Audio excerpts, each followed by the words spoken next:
Hi மக்களே, இந்த வீடியோவில் நம்ம எக்ஸ்ப்ளோர் பண்ண போகிற பிளேஸ் மைசூர். மைசூர் அப்படின்னாலே நம்ம எல்லாருக்கும் ஞாபகம் வருது மைசூர் மசாலா தோசை. மைசூர் மசாலா தோசையை மார்னிங் சாப்பிட்டுட்டு பாருங்கள் ஸ்ட்ரீட்ஸ் ஆஃப் மைசூர். மைசூர்னால் நம்ம எல்லாருக்கும் ரெண்டாவது ஞாபகத்துக்கு வருது அங்கே நடக்கக்கூடிய Dasara festival. So Mysore Dasara festival நடக்கிற அன்னைக்கு மைசூர் பாருங்கள், அதனோட ரோட்ஸ் எல்லாமே தசராக்காக களை கட்டி இருக்கிறத நம்மளால் பார்க்க முடியுது. ஸோ மைசூர் தசரா நடக்கக்கூடிய ரோடுக்கு ரெண்டு சைட்லேயும் மக்கள் காலையிலேயே தசராவை கண்டு கழிக்கிறதுக்காக இங்கே உட்கார்ந்துருக்குறாங்க பாருங்கள். ஸோ அந்த போகக்கூடிய வழியில் இருந்த ஒரு ஆஞ்சநேயர் கோயில், சிறு தெய்வ வழிபாட்டு முறைகளும் மைசூரில் நிறைஞ்சிருக்கிறது நம்மளால் பார்க்க முடியுது.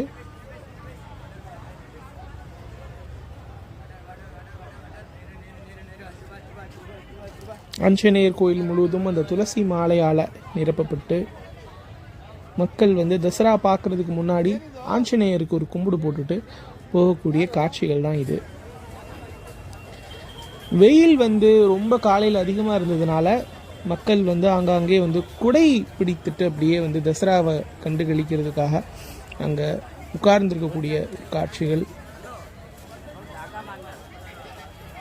ஏன்னா உலகளவில் தசரா ஃபெஸ்டிவல் அப்படின்னாலே பிரசித்தி பெற்றது மைசூர். ஸோ அதை நம்ம இந்த வருஷம் மிஸ் பண்ணிட்டோம் அப்படின்னா நெக்ஸ்ட் இயர் தான் நம்மளால் அந்த தசராவை பார்க்க முடியும்.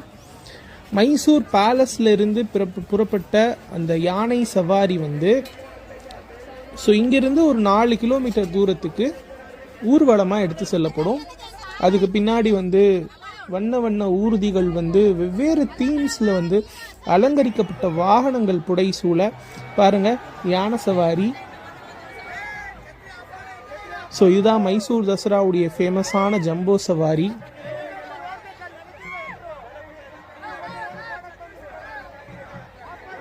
அரண்மனைகளில் பூஜை செய்யப்பட்ட சில தெய்வங்களை யானையின் மீது ஏற்றி ஊர்வலமாக செல்லக்கூடிய காட்சி. இதுக்கு பின்னாடி அலங்கரிக்கப்பட்ட வாகனங்கள் அணிவகுக்க மைசூர் தசரா திருவிழா எவ்ரி இயர் மைசூரில் களை கட்டும் பாருங்கள்.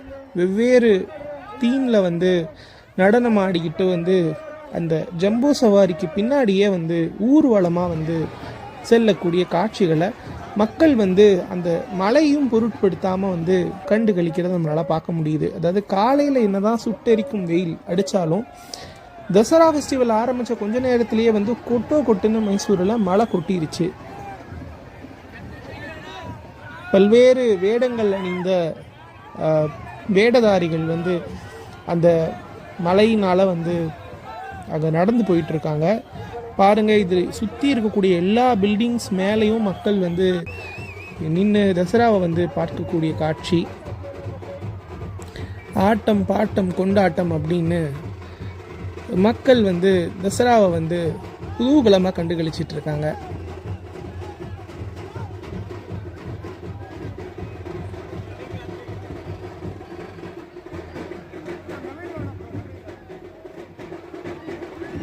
அதாவது இந்த வாகன ஊர்தியில் பொய்க்கால் குதிரை ஆட்டம், அதை மாதிரி பொம்மல ஆட்டம், கரகாட்டம் அப்படின்னு எல்லா மாநிலங்களினுடைய கலாச்சாரங்களும் இந்த மைசூரில் ஊர்வலமாக அணிவகுத்து செல்லக்கூடிய ஒரு காட்சிகள் தான் இவை.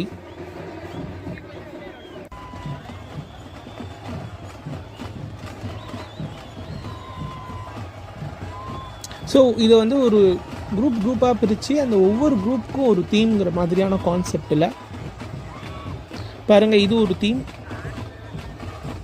இதில் அவங்களுடைய அணிவகுப்பு ஒரு மாதிரி இருக்குது. ஸோ இந்த அணிவகுப்பு போனதுக்கப்புறம் இன்னொரு அணிவகுப்பு வேற ஒரு ஊர்தியில் வரக்கூடிய காட்சிகள்.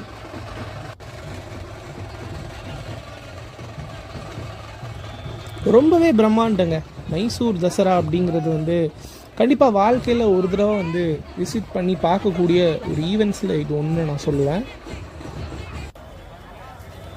ஸோ மைசூர் தசரா ஈவினிங் முடிஞ்சதுக்கப்புறம் சாயந்தரம் 6 மணிக்கு மேலே பாருங்கள் மைசூர் பேலஸ்க்கு வெளியில் அந்த மைசூர் முழுவதும் வந்து லைட்ஸால் வந்து டெக்கரேட் பண்ணப்பட்டு இருந்தது. ஸோ இப்போ நம்ம இருக்கிறது தான் அந்த ஒரு மெயின் ஏரியா. அந்த தசரா இந்த வழியாக தான் வந்து மண்டபத்துக்கு போய் சேர்ந்தது. மைசூர் பேலஸ், இப்போது நம்ம மைசூரினுடைய அரண்மனையை நம்ம பார்த்துட்ருக்கோம். இது கிட்டத்தட்ட ஒரு 500 வருடங்களுக்கு முன்னாடி வந்து கட்டப்பட்ட ஒரு அரண்மனை.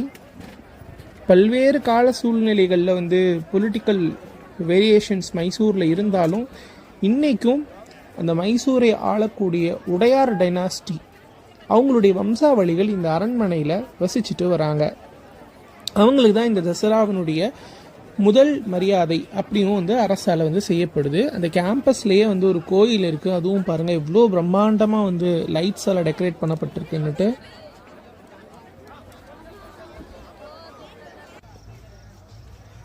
என்னதான் நம்ம நார்மல் டைமில் இந்த மைசூர் பேலஸை நம்ம வந்து விசிட் பண்ணாலும் திருவிழா காலமான இந்த தசரா விஜயதசமி அன்னைக்கு மைசூர் பேலஸுங்கிறது அதனோட பிரம்மாண்டம் வந்து நம்ம இந்த விஜயதசமி அன்னைக்கு தான் பார்க்க முடியும். பாருங்கள், பேலஸ் உள்ளே இருக்கக்கூடிய அந்த லைட்ஸ் எவ்வளோ பிரம்மாண்டமாக கட்டியிருக்காங்க 500 வருஷத்துக்கு முன்னாடி இந்த பேலஸை. ஸோ இதுக்கு மேலே இருக்கிறது தான் தர்பார் ஹால். ராஜாக்கள் அவங்களுடைய அரசவையை இதுக்கு மேலே இருக்கக்கூடிய ஹாலில் தான் வந்து நடத்தியிருப்பாங்க. பெரிய பெரிய தூண்களால் கட்டி எழுப்பப்பட்ட ஒரு பிரம்மாண்டமான ஒரு மாளிகை இந்தியாவில் இத்தனை வருஷத்துக்கு பிறகும் வந்து ரொம்ப கம்பீரமாக நிற்குது. எவ்வளவோ ராஜாக்கள் இந்தியாவை வந்து ஆட்சி புரிஞ்சிருந்தாலும் அவங்க விட்டுட்டு போன நினைவு சின்னங்களில் எஞ்சியதில் ஒரு பிரம்மாண்டமான ஒரு நினைவு சின்னம் அப்படின்னா இந்த மைசூர் பேலஸ். ஸோ பேலஸ்க்கு வெளியில் இருக்கக்கூடிய கார்டன் ஏரியா இது. பாருங்கள், ரொம்ப அழகாக அந்த பூக்கள் வந்து அந்த மைசூர் அரண்மனையை வந்து இன்னும் அழகுக்கு அழகு சேர்த்துட்ருக்கு. அதுக்கு நடுவில் அந்த உடையார் டைனாஸ்டியினுடைய ஒரு அரசருடைய உருவம் இருக்குது. ஸோ அன்டில் இந்த வீடியோவில் நம்ம பார்க்க போகிற பிளேஸ் கர்நாடக மாநிலம் சிக்மங்களூருக்கு பக்கத்தில் இருக்கக்கூடிய ஸ்ருங்கேரி அப்படிங்கிற ஒரு அடர்ந்த வனம் அப்படின்னு சொல்கிறதா அல்லது இதை வந்து ஒரு ரிசர்வ்டு ஃபாரஸ்ட்னு சொல்கிறதான்னு தெரியல. துங்கபத்ரா நதிக்கரையோரம் பாருங்கள், காடுகள் சூழ அமையப்பட்ட ரொம்ப அழகான ஒரு பிளேஸ் தான் இந்த ஸ்ருங்கேரி. அதாவது இந்த ஸ்ருங்கேரிக்கு போகக்கூடிய 2 திசைகள்லையும் வந்து காப்பி தோட்டங்கள். சிக்மங்களூரில் ஆரம்பித்து ஸ்ருங்கேரி வரைக்கும் வந்து பிளான்டேஷன் கிராப்ஸ் நிறையவே வந்து பயிரிட்டிருக்காங்க. இந்தியாவில் இங்கே தான் வந்து காப்பி வந்து ரொம்ப அதிகமாக வந்து கிடைக்கக்கூடிய ஒரு பகுதி.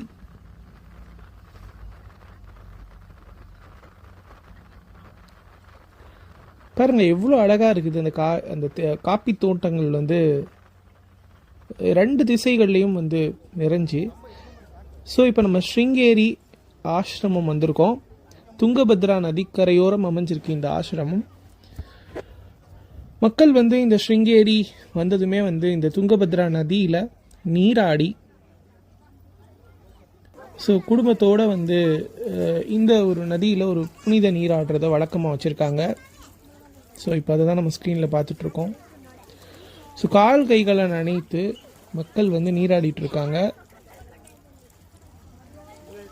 கர்நாடகாவில் ஓடக்கூடிய நதிகளில் ரொம்ப ஒரு சிறப்பான ஒரு நதி. ஸோ அது மாதிரி அந்த நதியிலேருந்து நீராடிட்டு இங்கே வந்து அங்கே கொடுக்கக்கூடிய ஒரு சமபந்தியில் உட்காந்து உணவு அருந்தக்கூடிய காட்சிகள் தான் இப்போ நம்ம பார்த்தது. பாருங்கள், அந்த ஸ்ருங்கேரி ஆசிரமத்துக்கு வெளியில், அதாவது நதியினுடைய 2 பக்கமும் கரையை கடக்கிறதுக்கு வந்து ஒரு பாலம் அமைச்சிருக்கிறாங்க. ஸோ இதுதான் அந்த ஸ்ருங்கேரியினுடைய பிரம்மாண்டமான ஆலயம்.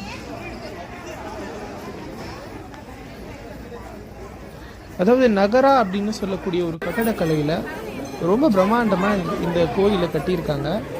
திராவிட கட்டடக்கலை அப்படிங்கிறது வந்து ஒரு பெரிய கோபுரம் வந்து ஒரு ரெக்டாங்கிள் ஷேப்பில் இருக்கும். ஸோ இது வந்து ஒரு சர்க்குலராக வந்து இந்த கட்டடக்கலை இருக்குது.